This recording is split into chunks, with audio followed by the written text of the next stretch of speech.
And welcome back to the Napa Pre-Race Show, coming to you from Rockingham, North Carolina. There's Mr. Napa. And the track called The Rock, and the famous Big Rock here located at the entrance of the Speedway.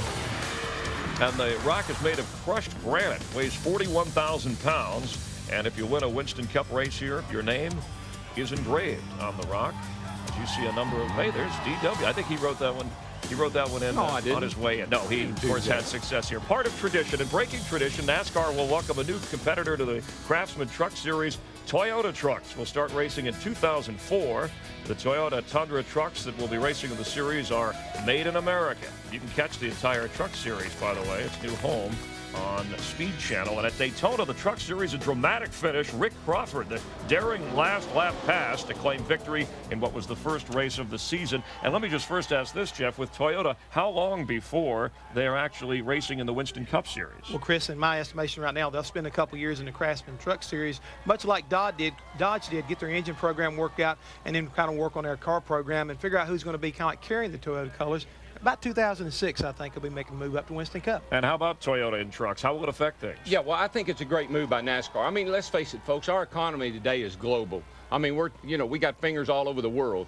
And so I think it's well overdue. These trucks are made in America, and I think there'll be it'll open the door for other foreign makes to come in, but they're really not foreign makes, and I think it's good for the sport. Because and you're only going to be driving in the truck series as long as they meet our rules, that's what matters. Yeah, they got a lot of work to do, but it'll be good for the sport. It'll be good for the truck series. And the truck series has produced, graduated such stars as Kevin Harvick and Kurt Busch, Greg Biffle, and there are 6 Winston Cup rookies that are starting today's race. And let's get your thoughts on that of the guys. Anybody jump out, stand out that you think in the big picture will have a terrific year?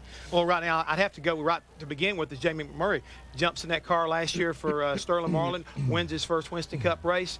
I believe this team is on a poised for greatness. I think they're going to have a really solid run this year. What do you think? Well, I like Greg Biffle, and I tell you why. I mean, I look at records and I look at numbers, and if you look at him, he's won the Truck Series championship. Right. He moved up to Busch. He won the Busch Series championship. Can he win the Winston Cup championship? You look at the Rouse organization right now. He could very well be a contender before the year's over with. Yeah, if you say why not? Well, this year's rookie crop includes a Foyt and a Mears, names that are synonymous with winning. But no matter what your family background, all rookies must endure a crazy and hazing first season.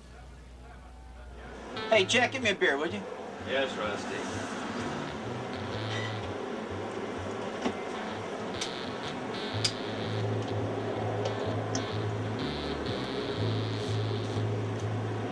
You know, I'll tell you what's on my mind, and sometimes that's hurt me, but now it's like everybody wants to hear what's on your mind, and that's respectful now, but 10 years ago when I was doing it, it wasn't cool. Tony, you get that countertop right? I'm working on it. I decided when I got an opportunity to run a Winston Cup that I was going to enjoy it no matter what happens, because this is an opportunity that I've wanted all my life, and I'm going to do the best I can and let the chips fall where they may. Larry, how's it looking back there? Spick and span, Rusty. It's going to be real nice for you. All right, buddy. I went from my dad being totally against me racing to, hey, here, we're going to put you in ASA, we're going to put you in NASCAR. And that's just how it worked out. I mean, he kind of fulfilled his promises as long as I did mine. I went to college, I got my degree, and I did that. And to him, that was important because that was something he never did. All right, guys, good job. Done? See you later. See you, okay. Hey, hold on, Larry. Take my drive plane. Light starts, no creases. No creases. Right. Okay. See you guys. I'm rookies. I had to do the same thing when I was rookie. We just had bologna sandwiches. I don't even think they had grills back in your. Probably did. You know what? We didn't. It's fun to be, you know, one of the guys that's kind of carrying on that Mears name. You know, I mean, it's something that Dad and Rick have worked real hard, and they didn't work hard to promote their name, but they worked real hard, and it happened to make a name.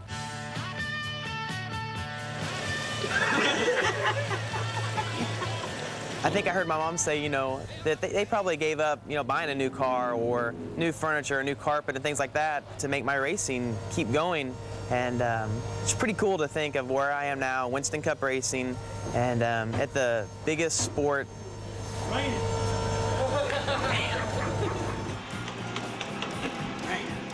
can't believe they got me doing this. Biffle, you're doing it wrong. You got to go to the left. You're going to the right. You ought to know how to go left. Left. It works a lot better. I raced that Tucson Winter Heat Series for 2 or 3 years. became friends with Benny Parsons, and Benny got me hooked up with Jack Roush, and that was it. They hired me sight unseen, no testing, no anything. They faxed me a contract. Why don't you work on my toilet? Work on your toilet? Yeah, if you don't mind. I got the stuff here. I'll get it. No problem. We're potty training a 2-year-old, so it might be a little messy. Oh. All right, the things they put the young guys through, but as a crew chief, you were part of some of that hazing, and it's necessary. Exactly right. They've got to earn their stripes. I mean, whether you're a crew chief or a car member or whatever, driver, you've got to earn your stripes, don't you? Oh, yeah, you can tell he's a rookie. He didn't have the roll of paper towels under his arm, and everybody knows it's wax on, wax off. Thanks for clarifying. This year's rookie age range from 24, Casey Mears, a couple of guys that are 38-year-old, Tony Raines, and also Jack Sprague. And of the 5 rookies that ran in the Daytona 500, all 5 finished the race. Jack Sprague fared the best in the group, finishing 14th. Last year's Rookie of the Year, Ryan Newman, finished 6th in points overall, and he has the distinction of holding an engineering degree from Purdue University, but learning from the school of hard knocks, surviving the spectacular crash from the Daytona 500 without a scratch. Today, back in the car to race for the first time since that, and Flying Ryan is standing by with our Jeannie Zalasko. And Chris, Ryan said it himself, Disney World didn't have a ride as wild as that one. Kind of a bumpy start to the sophomore season, but I guess it's a new day today and the rest of the season unfolds. Oh, for sure. Just really look forward to the race. It's a great racetrack here at Rockingham, and Alto Dodge is running pretty good. We got to come over here and test for 2 days, worked on race trim, so hopefully we're a game ahead of everybody else here. Yeah, and we remember what happened to the last guy who finished dead last at the Daytona 500. He won the championship, so we're keeping the spirits up for the rest of the season. Dick? Thanks, Jeannie. Goodyear has brought 3,000 tires to this event, and the teams are going to use virtually all of them. Every time you have a caution flag, the drivers are going to be in. They're going to fire 4 new ones at the car at $394 a piece. Why? This is the most abrasive of all the racetracks. Marble and stone sticks up through the asphalt, just tears at the tires. Object of the day, conserve those tires as best you can. The driver who will do the best job of conserving his tires is the driver most likely to win. To Matty. Dick, last fall, the majority of teams hit pit road 8 times. We could see the first of a possible 8 to 10 stops here on pit road on lap 45 when NASCAR throws a mandatory caution. But what that's going to mean is pit stops are going to be at a premium. 107 changes after the teams left Homestead till they reach Daytona. So how well will those changes make out here on pit road? We'll find out. But those changes could be the deciding factor between winning or losing. Pit stops here help Matt Kenseth win. Will it do it again? We'll find out. He's standing by with Steve Burns. Well, Matt Kenseth qualified 18th, but don't be misled by a mediocre qualifying run.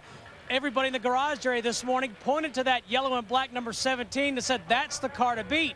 A year ago, Matt Kenseth qualified 25th and led 152 laps on the way to his first win of 2002. Chris Myers. All right, I'm back with the guys in the Hollywood Hotel.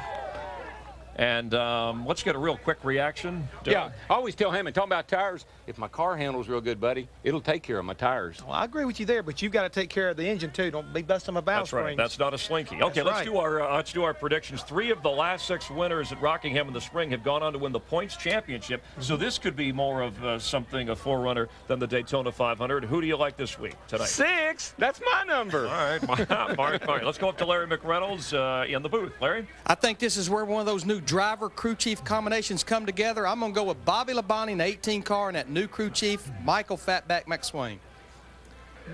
All right. Pretty impressive right there, Larry, but I'm going to go with the combination. It was working really good at the end of last year, and that's Kurt Busch with Jimmy Finnick in a 97 car. Okay, and just a thought on the pit crews and the pressure here. We saw a little bit of that, but it'll be different this time in terms of the tires, and it'll be 4 tires pretty much every stop. Yeah, every time you come down pit road, you'll be getting 4 tires. So a good, consistent pit crew are the ones going to come out on top. What do you want to say now? I want to tell you, it's a stopwatch. That's when you know to come get tires. Right. If you watch the stopwatch, when you start slowing down, you got to come get tires. All right, and we want to tell you about you can be a NASCAR Grand Marshal for a day. Tune into the first hour of the Green Flag on Fox or FX. Look for the secret number on the animated car, then log on to NASCAR.com or FoxSports.com on Lycos. Enter the number for your chance to win. And the winner, start the race riding the pace car, even wave the checkered flag at the Winston Cup races in Rockingham in 2004. Be a NASCAR Grand Marshal for a day. The contest begins on Fox. For our guys here, thanks for watching the Napa Auto Parts pre-race show, and Jeff and I will be here throughout the race for observations. TW heads upstairs with Larry Mack and Mike Joy to call the Subway 400 from Rockingham, North Carolina. Stick around. The drivers are ready to go racing, and we are too on Fox. Blue sky smiling at me, nothing but blue skies do I see.